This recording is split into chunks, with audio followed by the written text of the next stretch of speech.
નમસ્કાર મિત્રો, રાજેશ વોરા ચેનલ પરિવારમાં સ્વાગત કરું છું। આજે આપણે ખાસ ચર્ચા કરશું ફાર્મર રજિસ્ટ્રી બાબતની।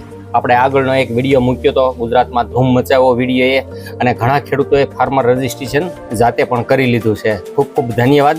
પણ હમણાં થોડાક દિવસથી આ જે સાઇટ છે એગ્રીસ્ટેક ફાર્મરની જે સાઇટ છે, લિંક છે, એની ઉપર એટલો બધો લોડિંગ થઈ ગયો છે કે ઓલ ગુજરાતના ખેડૂતો એને જ્યારે એપ્લાય થાય છે અને એના જે ખામી આવી છે અને એ ખામી નિવારવા માટે એની ખેતીવાડી ખાતા તરફથી મેન્ટેનન્સની કામગીરી અત્યારે હાલમાં ચાલુ છે।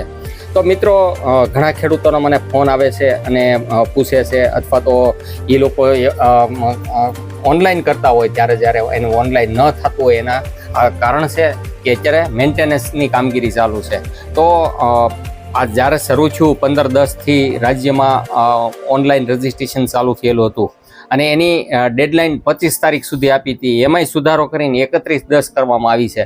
પણ હું એવું માનું છું કે હજી આની તારીખ થોડીક લંબાશે, કારણ કે અત્યારે જ મેન્ટેનન્સમાં હોય તો એ 31/10 સુધી જો ક્લિયર ન થાય તો એની તારીખ પણ લંબાવીની જરૂરી થાય, તો એ પણ થઈ શકશે।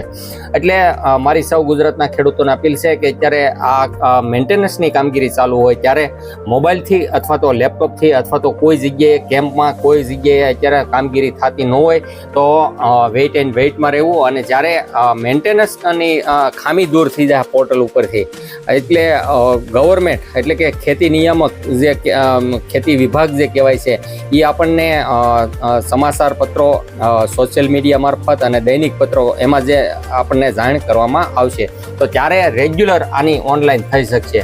તો મારી સૌ ખેડૂતને અપીલ છે કે અત્યારે આવી કન્ડિશનમાં મેન્ટેનન્સ જ્યારે ચાલુ હોય ત્યારે વેઇટ એન્ડ વેઇટ રહેવું। બીજું એક ખાસ અગત્યનો મુદ્દો કેવાયસીનો છે।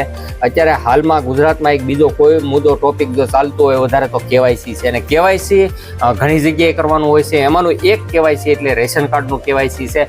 જ્યારે ગુજરાતની અંદર રેશન કાર્ડના કેવાયસી અત્યારે થઈ રહ્યા છે, એ તમે સેલ્ફ પણ કરી શકો છો, એને તમે વીસીએ ગ્રામ પંચાયતના જે ઓપરેટર છે એની પાસે પણ થશે, સાથે સાથે પીડીએસ પ્લસ જે રેશનિંગની દુકાનો છે ત્યાંથી પણ થઈ શકશે।